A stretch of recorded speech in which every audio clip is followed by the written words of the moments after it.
Come expand your spiritual journey. Join us for Just the Talk. Sundays, 1 p.m. to 6 p.m. Mountain Time. Experience Unity Kitchener and Ottawa. Center for Spiritual Living Midtown. Center for Spiritual Living Denver. Unity of Garden Park. New Thought Philadelphia. The Sunshine Cathedral. Unity of Savannah. And the Ohm Center for Spiritual Living. Come unleash your spiritual potential with New Thought Media Network. And now, let's experience Center for Spiritual Living Denver. Time for me to get up here and do a talk, I think. Welcome, everybody. It's great to be back with you here at CSL Denver. Hello to everybody in the room.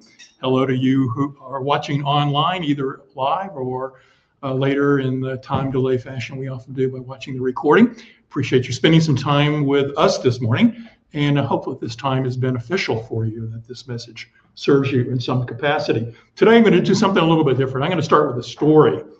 So I like stories. We all like stories. Now, look, a couple of comments about stories before I start the story is that stories often are, there's a saying that says that our lives are like a parenthesis in eternity.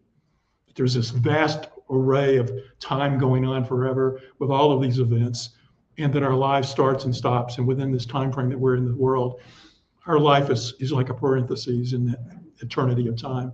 Similarly, when we tell stories, we can see it in the same light. Every story we tell is a parenthesis within the events of someone's life or a group of people's lives. And that's what this story is. It has a beginning parenthesis that opens the time, and then it has a closing parenthesis on it. But we have to recognize that the impacts of the story really starts way before where the parenthesis starts, and it continues on beyond the closing parentheses. So it's just a snapshot within an overall structure. That's point one about a story. Point two is that every story you hear has a perspective that bleeds into the story based on the person who's telling the story. That their attitudes and beliefs and thoughts sort of flavor the story so they can guide the story to sort of give you the message that they want. Now, the story I'm going to be telling is about a young man and his transition from childhood to adulthood. And the story is it's about a young guy named Mark. Now, there's no coincidence that Mark's name is my name, because Mark's story is my history. And so I'm very well aware of this particular story.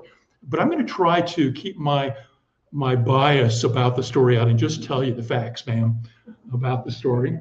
And it hopefully we can come back and talk about how I, through the years, have changed the flavor of the story as well. Now, this story begins, the first parentheses is with the graduation from high school and the decision to go to college. Now, Mark, in his life, he sort of floated through high school and life and automatically went to college. And if you ask him why he was going to college, he would have said, simply because that's what it was expected that I did, that my family said I was going to go to college. My father and mother, Mark's father and mother, wanted him to go to college. His brother had gone to college. And so everybody around him, that was the thing that you did. There was no conscious thoughts around it.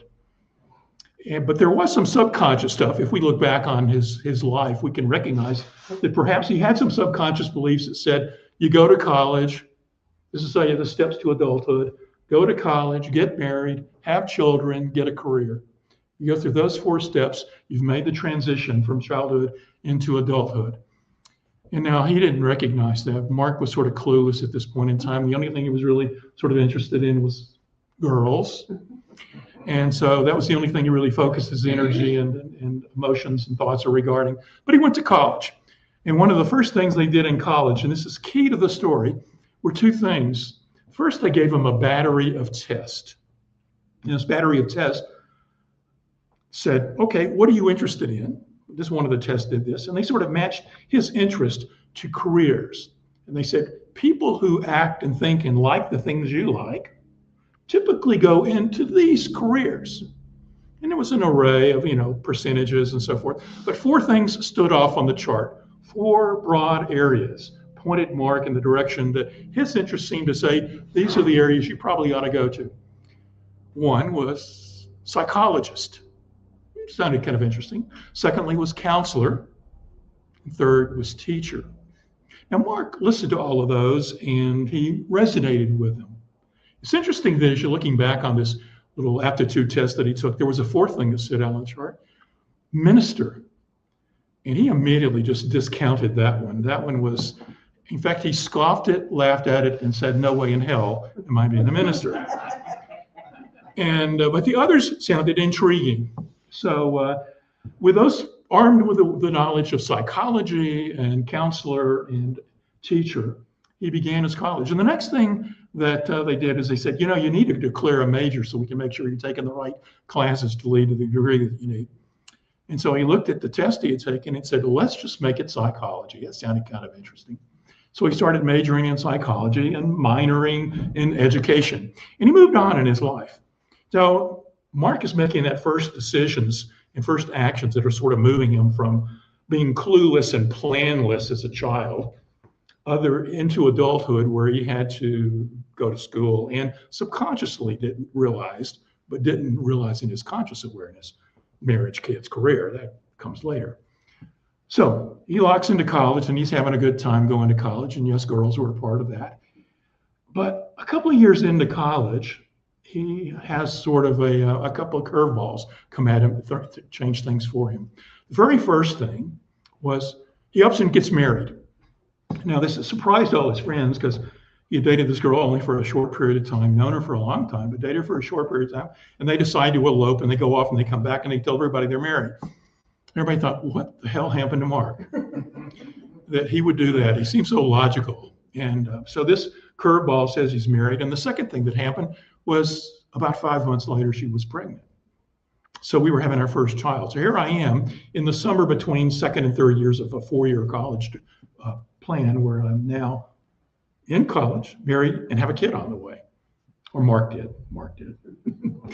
And so as Mark has this experience of going along, this fact that his wife is pregnant was a key point for shifting him from childhood to adulthood. He realized he had to grow up pretty damn fast because he's going to have a child to take care of. And so for the first time in his life, Mark started being planful. And Mark started thinking about what is it he needed to do to move from the state of childhood into adulthood. And as he looked around at his wife, he said, well, I got to get a career and I got to get out of college and have an income coming in to take care of a family. How could he do that? This is where he set his plan in motion. He looked at, okay, I am currently in the beginning stages of year 3 of college, but I've got a year and a half to go. But if I double up my course loads and I go through the summer after the 3rd year, I can graduate at the end of the summer. Baby's due in September. I can make this work. I can be out of college. So he puts a plan in place to begin doubling up his classes and working towards that. But working towards what? He's going to be out. What about the career? Well, this psychology stuff sounds kind of interesting. Now, to be honest, Mark found part of psychology to be boring and irrelevant. He was learning about the teachings of B.F. Skinner and behavioralism, for those of you familiar with psychology, the materialist aspects of psychology as a material science, and found that irrelevant to his life. There was also a lot of stuff about abnormal psychology, but he didn't care for that either. What he really liked, though, was he was learning about some of the transpersonal psychologists like Abraham Maslow and his hierarchy of needs. And that did resonate with him. And in that final year, he actually took a class that delved into the nature of consciousness. And that really ignited him. He said, maybe I can make this psychology thing work. So he created in his mind the vision that he was going to become a college professor who taught psychology classes focusing primarily on consciousness. And that was his vision. Got to go out. But hey, we got to also admit that to be a college professor, you had to have advanced degrees. So finishing college meant he had to go on into graduate school. So he researches that and determines that, let's take the test, let's do what we do. He goes through all the steps immediately and gets accepted into the graduate psychology program before he graduates. So he's moving forward now. He's going to graduate in 3 years. He's already accepted into graduate school. He's got his career plan, but he has to have an intermediate career to have that money coming in. Education, teacher. So he begins the process to finish up and get a teaching certificate so he can teach high school. So I'll graduate, he says. I'll teach high school and have my child and then go into graduate school and become a college professor in psychology. Very quickly, Mark went from clueless to having a plan, and he starts putting the plan in motion. And everything works. Everything works to a degree. Within a 10-day period at the end of August and beginning of September of that year, he has the following events happen. He graduates from college. He starts a new job as a teacher, more on that in a second. And he has the birth of his first child, all in the span of 10 days. Now, how did he get a teaching job? This is kind of interesting because at the time they said, there's no way in hell you're going to get a teaching job. It was hard to get teaching jobs at the time. But he said, I know what to do. I'm going to put all my heart and energy into this. And he applied to school districts that were within a big circle of where he lived for like 300 miles. Into 4 different states were involved in putting applications in to be a teacher. And he only gets one bite, one nibble, one person or school district that shows any interest. And it happens to be the one he's already living in. The city that he's living in says, we would like to interview and hire you. Well, they interview first, and then they sat down and said, we would like to hire you. Now, it's interesting. The reason they wanted to hire him is it was a high school starting a psychology program for their seniors. And they needed somebody who was certified in teaching psychology. Well, I was getting that psychology degree, getting the teaching certificate. So I think I was the only one that met the qualifications for them to hire this psychology teacher for high school. They said, however, we only have 2 senior areas of psychology you can teach. But we need to teach 9th grade history classes, which was history and civics, 2 different classes. I said, I can do that. Okay. So they hire Mark, and he starts into teaching. He's got a new child. He begins his career as a high school teacher. He's making his plans, takes some time off from college because he wants to get settled as a teacher and then start his career into postgraduate studies. And he begins teaching at this inner city high school. The inner city high school, everything goes swimmingly well. He takes to the teaching. Even though he's working long hours, he's doing the prep work at night and up until the time he goes to bed. He's got his new baby that he really loves, Melanie, and it was just a wonderful experience having the child. Everything is going well, except the long hours are kind of hard for him. He's got students who are engaged. His work plans that he's put together for his classes are all going well. For both the 9th grade class of history and the senior psychology classes. And then he's also got students who are coming to him. He recognizes there's a problem with reading. A lot of the young boys, young men who are in the 9th grade classes don't know how to read. And so trying to get them to read history books is difficult when they can't even read. He has a cadre of young men who are coming in with him at lunchtime, going through and practicing reading with him. He feels like he's making a difference. This is all working out perfectly. But our story takes a turn about 6 weeks in. And that's when the principal for the school comes in and calls him into his office and says, we're going to need to change your schedule. And informs Mark that from that point forward, he'll still have the 2 psychology classes, but he's now going to be teaching the civics classes rather than the history classes, and beginning today, in fact. And here's your book, and get going. And in fact, he gives him more classes than he is legally supposed to have. Mark tries to call attention to that, but the principal says, just go and do it.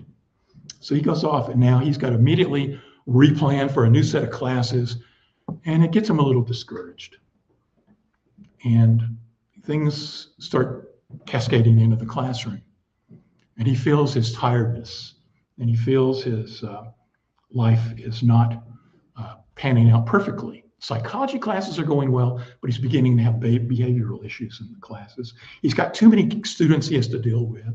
He's lost his free period that he used to do some planning work in, has to do all of that at night. And about a month after that, the principal calls him in and says, comes to my attention, you've been given too many classes. We're going to shift your schedule again. But this time it's now to take away all of those civics classes and give him nothing but study halls, plus the 2 psychology classes. If you've ever been a teacher, a day of monitoring study halls is not a good experience. Let me just say that. And so Mark jumps into that, and life just continues spiraling down. He notices how teachers around him are quitting for various reasons.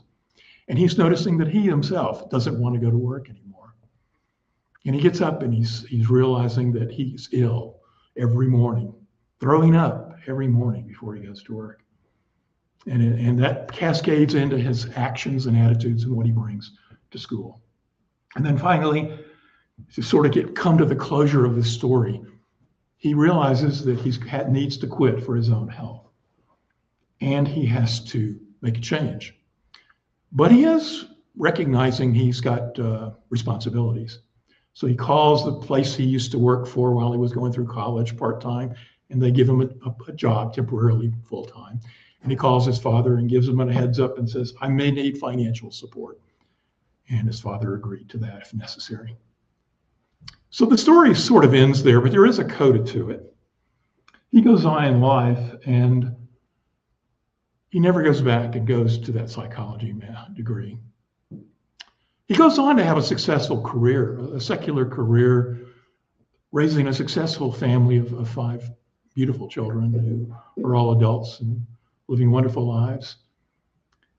But that career, that mindset, and that vision for teaching psychology and being a college professor went by the wayside that day.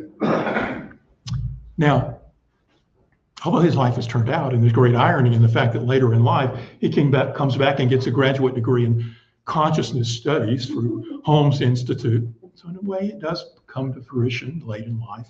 And he does become, ironically enough, a minister, something that he avoided in that youth because the minister that he knew when he was younger was the fundamentalist ministers of his neighborhoods in the South and his experience. And that certainly did resonate with him, but he had to learn there was a different path to ministry and a different attitude of how he could teach us in ministry. So he does become that. It's a great irony in that. Now, I tell that story for a couple of reasons. One is we all have these experiences. We all have these choice points of life events where life throws us a curveball and we think we're going in one direction and it takes us in a different direction. We all have those. And in fact, Mark had plenty more of them in his story. If we went on and we could talk about deaths and loss and divorces and jobs that he didn't get, and the paths he followed and paths he didn't. And we all have those moments in our life. If we look back and reflect upon our life, we all have these major events that impact the direction of the stories of our individual histories. And where are yours in this moment? Where are those moments when you had a choice point or a turning point or something happened to you that it put you in a different direction than where you were going? As you think about that, I want you to think about something else. I'm going to tell you another quick story. This one's quicker, but it's about the story of telling the story. Because Mark told this story for many years, but how he's told the story evolved over his lifetime. As Mark evolved, spiritually, emotionally, mentally, his telling of the story of this major event of the movement from childhood into adulthood and this major time frame in his life where so much things got set in motion changed from the early days, and for many years the story was told with the principal as the bad guy, the principal who had it out for Mark, the principal who made Mark suffer. He came in and did this, and I left out tons of details of things that the principal did to Mark. And for many years, that was my story. I was victim to the principal and to the events of what were going on. But as I got older and later in life, and I started reflecting upon it, I realized, hey, I played a role in the story too. I looked back on it and said, if only I had been more mature, if I only had understand life better, if only I had the mental and emotional skills to deal with what life was throwing at me, there could have been a different outcome. So it wasn't just the principal. I had a role in this as well. And for many years, the way I told the story was I was just too immature to handle what life was throwing at me. But it recognized my role in it. In both cases, the external entity of the principal and the system punished or served to harm Mark, the separate individual. But in the flip side, Mark, this individual, becomes now the teller of the story and the agent of that did this to himself in some degree, that brought this on. But then the story changed again. And then later in life, the story became more along the lines of, well, you know, as I look at my life, it all worked out perfectly. I ended up having a good life. And yes, this was the plan. And yes, I was immature. And yes, the principal probably had some stuff going on. But look how interesting it was that both the life of the principal and everybody surrounding me and where I was in my life and all of the events of this story transpired or coordinated themselves to create a different life for me, a life that's even probably greater and grander than the life I thought I was going to have. So the telling of the story, when I used to tell this story, because I don't tell it much anymore, used to be about the fact that the universe came together in its infinite wisdom and wonderness to create a beautiful and glorious life for Mark, where he now sees himself still a little bit as a separate entity in this vast universe, but this universe has this interplay of everything interconnected that's serving everything for its greatest growth. Now, if you've been to any of our classes, you know I probably have walked you through something that's taught when we teach the aspects or one way of looking at spiritual evolution. Many of our classes like to teach a model that says a person evolves spiritually when they move through 4 stages. The first stage is life is done to you. You're a victim. And my initial telling of the story marks the victim to the principal and the events. But when you come to our classes, one of the first things we try to do is to get you out of victim consciousness and see the role that you play in the creation of your life through your thoughts, through your words, and through your deeds, and who you are. It's done in the initial step, life is done to you. In the second step, life is done by you. You're still a separate entity, but you're now taking control of your life and not seeing yourself subject to the whims of what's going on in life. The third step of this evolutionary model is to teach that life is done through you, through you. This step recognizes that the universe, in its vast wisdom and glory, is flowing through you, something that is a divine perfection for the universe at large, in which you are a part. You now you start seeing yourself as a connected part of this vast array of life, and that it's working for you. It's working for you. There is a fourth step here. There is a fourth step, which I'm going to come back to in just a moment. But to you, by you, through you. Most people who come to our class learn and process this path. They stay, if they practice the principles of science of mind, they become out of victim consciousness to take control of their lives and see how their lives interplays with the large spectrum of this wonderful universe in which we live.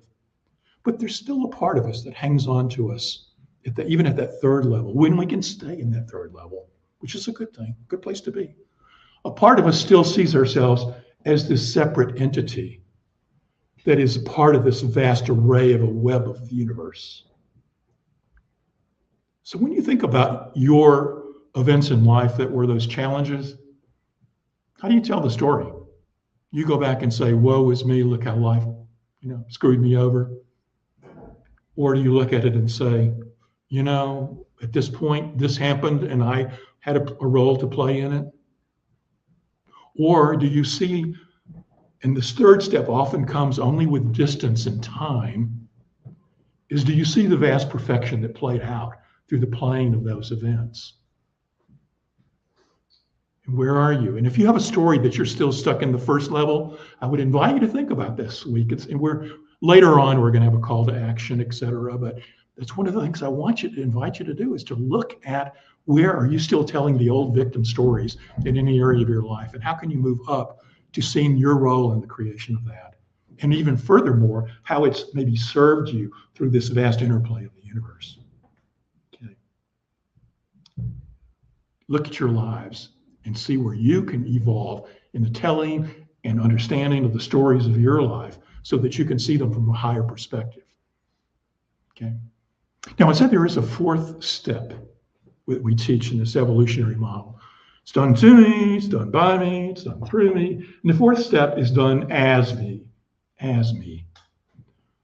And, I'd be honest, with all the years I've been in science of mind and all the classes I've taught and all the people I've dealt with, I think most people in science of mind would acknowledge it's few and far between do we have people who get into that fourth step and to any high degree of time stay in that step. Now, what's the difference between the third step and the fourth step? What does it mean between through me or as me? Well, to be honest, I think we're at an as me moment in our planet right now. As me is calling us to recognize that we're not separate. In the third step, we're separate people who are in this mix of a system of the universe. But when we move to the fourth step, we break down any sense of separation between ourselves and the universe and the world at large. We move into what many of the mystics call a non-dual state of consciousness. We live from a state of recognizing that everything, spirit, God, every person is part of a vast oneness, and that we are all experiencing this experience for the bliss of God. What does that mean? It means that God, the Spirit, the all, through this story of Mark coming to manhood, through my life, through Mark's life and my life, this history that I've been telling you about, all the events of it were for the bliss of God to experience that, including the negative things. And a lot of times it's hard for us to see, how can the negativity be for the bliss of the divine? And it's because we have a limited perspective. We have a human perspective. As much as we grow into spiritual awareness, we still cling to that human perspective that sees things from a very limited take on it. And what these higher callings and being life as us is to see life through the eyes of spirit, through the eyes of God. And recognize that my life, the principal's life, your life, the entire story that I've told, including how the story evolved through time and Mark's conscious evolution to see his life differently, all of that is part of this divine dance. And that everything that is occurring now in the lives of every person everywhere, including the collective of this planet, is all spirit dancing and all of these lives expressing as these people. It calls us to move and make a shift more from identifying with our individuality to seeing ourselves as individualized expressions within the unity of oneness. Letting go of, and it sounds very nebulous at the beginning, I do get this, but we need to let go of the sense that we are separate people who have these names and histories, and to see ourselves as part of, and our identity is created by the non-duality of the reality in which we find ourselves moving and having our being. How do we do that? Spiritual practices, meditation. There's a wonderful technique taught by an Indian teacher from last century called Ramana Maharshi, who basically said that we could go through a process of what he called self-realization or self-inquiry. The whole process is to continuously reflect upon the question of who am I? Who am I? Who am I? Am I a victim to other worldly events? Who am I? Am I a player who had to play a role of worldly events? Who am I? Am I the person who is in a part of this orchestration of a story of things lining up for that I? Or who am I? Or is that I that is in me greater and grander? Is it an I that is the divine expressing and living its life as me? And it is. It is. But we have to meet it where we are. We have to meet it where we are. And the question is, where are you today? Do we look at our lives as being this separate entity that we're a victim to the world? Are we recognizing we're co-creators of the world through our actions? our words and thoughts? Are we seeing ourselves as part of this cog of the interlocking machinery of the oneness of life? Or have we moved to the state where we can begin to see the kernels of how Spirit is expressing in us, and that we are part of that, and let go of our attachment to our word, our stories, our limitations, our old way of seeing ourselves. It's a shift at that level 3 to level 4. It's very, very important this time for us to recognize this world is all one world expressing as the God and the divine. I'll be very honest. There is a sliding away that goes in our consciousness when we bump into things in life that are less than what we want.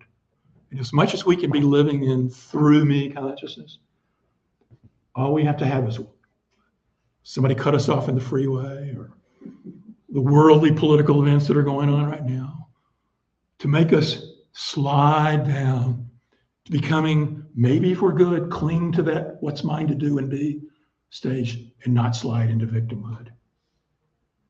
But if we're wise, we can look at the events going on, no matter what they are, individually in your life or collectively in what's going on in the world, and say, how is this divine dance being orchestrated for the greatest good for everybody? How is this an evolutionary process that is moving us to the greatest expression of humanity on this planet? And if we can truly get to it, move to the space of seeing how are the events of the world calling us to see God expressing through this, that this is all God experiencing life as God for the bliss of the divine. That's a tough call, I get it.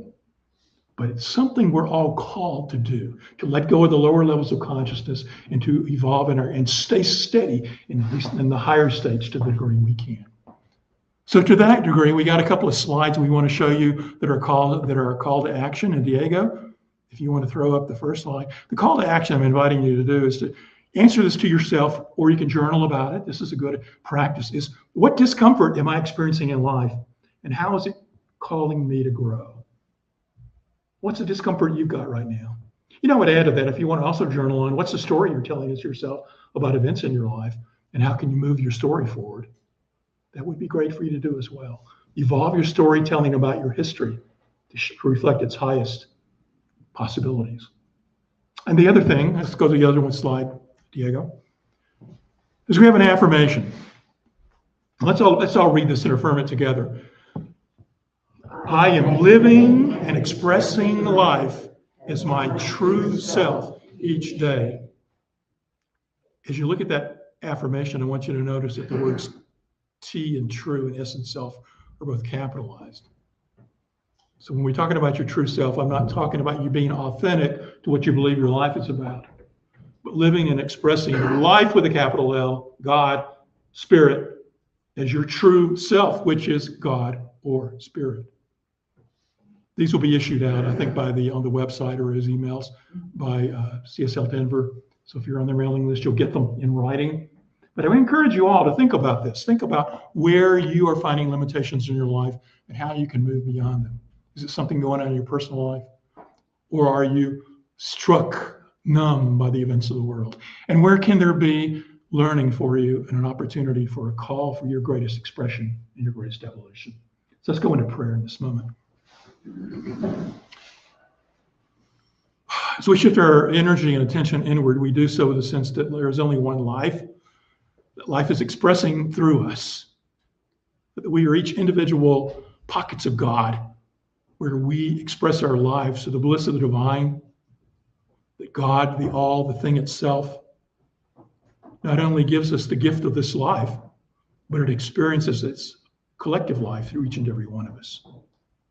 And I know that every person here is called to grow and evolve, to take this individualized life gift they've been given and to move beyond any limitations and to move to the state of knowing and sensing the highest for what their life can be in this moment and continuing forward through time.